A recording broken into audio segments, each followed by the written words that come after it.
いろんな見た目になれるアプリなんだって。どれどれかわいい。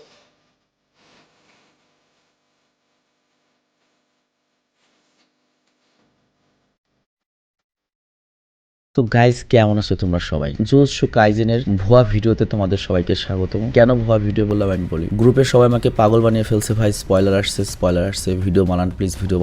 কিন্তু স্পয়লার জিনিসটা আমি বিশ্বাস করি না, কারণ এর আগে আমি বেশ কয়েকটা স্পয়লার দেখেছি, বেশিরভাগই কাহিনী মিলে নাই। তবে তারপরেও যেটা স্পয়লার এসেছে বর্তমানে সেটা আমি তোমাদের সামনে সংক্ষিপ্ত আকারে আর কি বলছি। তবে আমি আবারও তোমাদেরকে বলবো স্পয়লারে বিশ্বাস করতে নাই। এগুলো বেশিরভাগই যে ফ্যান রয়েছে জুজুৎসু কাইজেনের, তারা করে কি আর্ট করে তৈরি করে নিজেদের মতো করে। তবে হ্যাঁ, জুজুৎসু কাইজেনের ভেতরে যারা আর্টিস্ট রয়েছে তারাও মাঝে মাঝে ইচ্ছে করেও কোম্পানি থেকে লিক করা হয় যাতে এটার হাইপ তৈরি হয়, সেজন্য। তো এটা রিয়েলও হতে পারে, ভুয়াও হতে পারে, আমি নিশ্চিত নই, 50-50 চান্স রয়েছে। তবে তারপরেও যতটুকু স্পয়েল হয়েছে বা বের হয়েছে সেটা খুবই সংক্ষেপে, মানে এটা নিয়ে টেনে 10 মিনিটের ভিডিও বানানোর কিছু নাই। আমি খুবই সংক্ষেপে তোমাদেরকে জাস্ট আমি দেখিয়ে দিচ্ছি যে কি স্পয়লার এসেছে। Hey, baby, let me hear.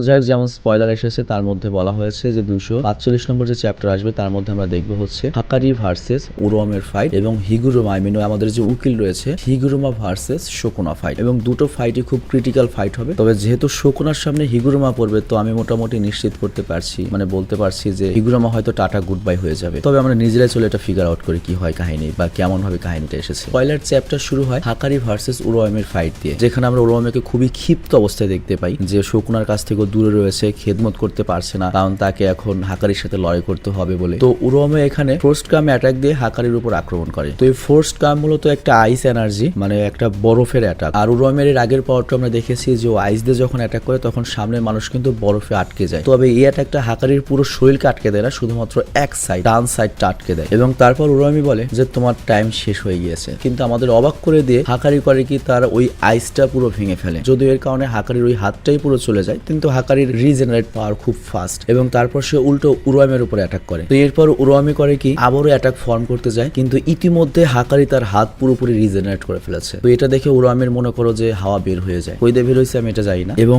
এখানে উরোয়ামে এমন একটা কথা বলে যেটা শুনলে তুমি অবাক হয়ে যাবে। উরোয়ামে বলে হাকারির রিজেনারেট স্পিড শকুনা গোজোর চেয়ে অনেক ফাস্ট, মানে চিন্তা করো হাকারি অনেক বেশি fast reverse curse technique use করতে পারে আর কি। তো হাকারির এত সুন্দর একটা প্রশংসা গুলো, তারপরেও হাকারি উল্টো ধন্যবাদ তো দেয় না, উল্টো করে কি উরোয়ামিকে কিক মারতে যায়, কিন্তু উরোয়ামে হাত দিয়ে হাকারির সেই কিকটা আটকে ফেলে। আর তারপর হাকারির পা পুরো ফ্রিজ করে দেওয়ার চেষ্টা করে, বাট হাকারি তখন করে কি তার জুতাটাই খুলে ফেলে এবং উল্টো উরোয়ামের থুতনিতে সেই লেভেলের একটা কিক মেরে দেয়, এবং এই কিকের এত পাওয়ার ছিল যে উরোয়ামের দূরে গিয়ে পড়ে। তো হাকারির এই রিজেনারেশন স্পিড এবং অ্যাটাকিং স্টাইল দেখে উরোয়ামের সিদ্ধান্ত নেয় সে হাকারির সম্পর্কে তার চিন্তা ভাবনা চেঞ্জ করবে। মানুষের ভিতর ডর ভয় বা অন্য কিছু কাজ করে, বাট হাকারির মধ্যে এগুলো কোনো কিছু কাজ করে না। তো সে এখন সিদ্ধান্ত নেয় যে হাকারিকে সে মানুষ হিসেবে নয়, কোন একটা কার স্পিরিট হিসেবে সে লড়াই করবে, এবং উরোয়ামের শপথ করে সে তার সর্বোচ্চ শক্তি ইউজ করে হাকারিকে হারিয়ে দেবে। তো এরপর উরোয়ামি জোরে করেই বলে আমি আমার পুরো পাওয়ার ইউজ করে তোকে এখন আমি শেষ করে দেবো। আর হাকারি তখন বলে মজা নেই আর আহে, অনেকদিন ধরে মজা পাচ্ছি না, মনে হচ্ছে আজকে একটু মজা হবে, তুই তোর পুরো চেষ্টা করতে পারিস বোন।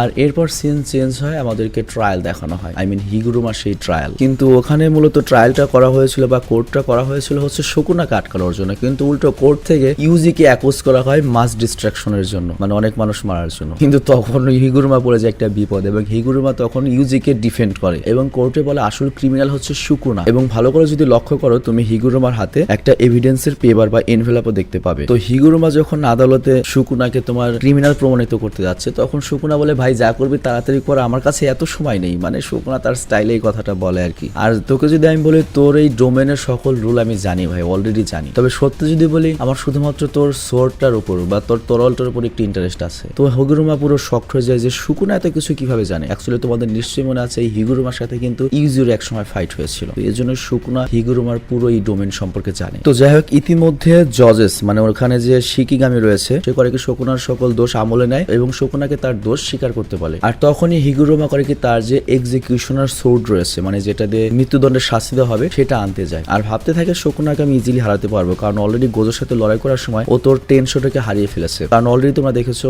মাহাও রাগা নাকি মহারাগা নাগা মারা গিয়েছে, ওগিতো যে বাকি 9টার মনে করো যে সম্মিলিত শক্তি ছিল সেটাও কিন্তু মারা গিয়েছে। মানে গোজো যাওয়ার আগে শুকুনার টেনশনের 12টা বাজে দিয়ে গিয়েছে আর কি। আর আরেকটা ব্যাপার হচ্ছে হিগুরুমার ডোমেনে কিন্তু কোনো কার্স টেকনিক কাজ করবে না তোমার। তো এর জন্য হিগুরুমা ধরেই নেয় যে শুকুনা তার কার্স টেকনিক ছাড়া এবং টেনশেরও টেকনিক ছাড়া আমার এই এক্সিকিউশনের তরলের সামনে টিকতে পারবে না। তো যখনই হিগুরুমার হাতে ওই তরলটা আসে তখন শুকুনা একটা বিজলানি মার্কা হাসি দেয়। তো এই শুকুনার এই কনফিডেন্স দেখে আমরা বুঝতে পারি যে সবকিছু শুকুনার প্ল্যান মাফিকই চলছে। তো এরপর যে ঘটনাটা ঘটে আমরা দেখতে পাই যে হিগুরুমার ডোমেইনে কুসাকাবের এন্ট্রি হয়, আর তখনই হিগুরুমার একটা ফ্ল্যাশব্যাক আসে যে হিগুরুমা তোর কি মরার শখ হয়েছে। আর তার পরের পেজে আমরা দেখতে পাই যে শুকুনা করে কি কুসাকাবে এবং হিগুরুমা দুজনের উপরে তার ডিসমেন্টাল অ্যাটাকটা করে দেয়। তো এখানে তখন ন্যারেটর বা মনে করো যে মানগা লিখেছে সে উপরে লিখে দেয় যে দেখে মনে হচ্ছে যে হিগুরুমারা হয়তো অনেক কনফিডেন্স ছিল, বাট অ্যাকচুয়ালি সবকিছু শুকুনার প্ল্যান মতো চলছিল, শুকুনাই সবকিছু আগেই প্ল্যান করে রেখেছিল। তো এখানেই এই চ্যাপ্টারটা শেষ হয়ে যায়। তো যাই হোক, ন্যারেটরের কথা শুনে এবং লাস্টের দৃশ্য দেখে আমরা যেটা বুঝলাম হিগুরুমা কুসাকাবে মনে হয় না আর জিন্দা রয়েছে এবং শুকুনাকে বর্তমানে আটকানোর মতো মাঠের আমি কাউকে দেখতে পাচ্ছি না সিরিয়াসলি। তো যদিও এটা স্পয়লার, আমি জানি না যেটা ফ্যানমেড নাকি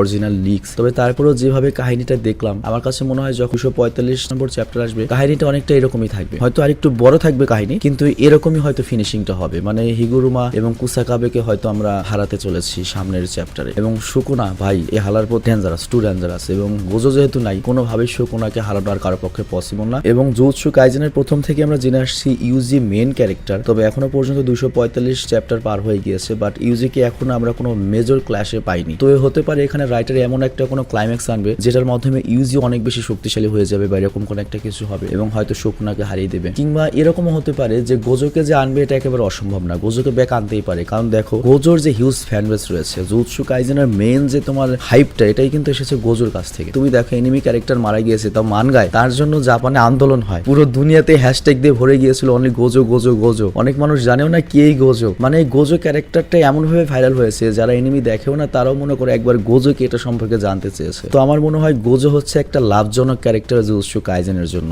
গোজো শুকুনা দুইটাই, তুমি হয়তো আমার কথা মাইন্ড করতে পারো, কিন্তু অ্যাকচুয়ালি তুমি যদি ভালো মতো দেখো গোজো এবং শুকুনাই কিন্তু এই জুজুৎসু কাইজেনের মেন প্রাণ। ইউজি অবশ্যই মেন ক্যারেক্টার, তবে তারপরে ওরা সাইড ক্যারেক্টার এবং ভিলেনকে এত হাইলাইট করে ফেলেছে যে মানে এত বেশি বুস্ট দিয়ে ফেলেছে যে সবাই ওদেরই ফ্যান হয়ে গিয়েছে। তো আমার মনে হয় না গোজোর মতো একটা লাভজনক ক্যারেক্টারকে ওরা হারাবে, বা আমার মনে হয় কোনো একটা ক্লাইম্যাক্স আসবে ভবিষ্যতে আর কি। তবে যেটাই হোক জুজুৎসু কাইজেনের শেষ পর্যন্ত আমরা আছি। তো আমি বিদায় নিচ্ছি এবং নিশ্চিত থাকো যখন এটার অ্যাকচুয়াল চ্যাপ্টারটা বেরোবে ওই দিনই তোমরা এটার ভিডিও পাবে। তবে আমি এই চ্যাপ্টার সংক্ষেপ করতে গিয়ে যদি ভুল ভ্রান্তি করে থাকি তুমি যেটা করবে কাইন্ডলি একটু কষ্ট করে সুন্দর করে কমেন্টে কাহিনীটা বলে দেবে, মানে আমার হয়ে তুমি আর কি আমার ভুলটা ঠিক করে দেবে আর কি। যদি আমি ভুল করে থাকি আমি সেই কমেন্টটা পিন করে দেবো। তো যাই হোক আমি বিদায় নিচ্ছি, ভালো থেকো, সুস্থ থেকো, টেক কেয়ার, আল্লাহ হাফেজ।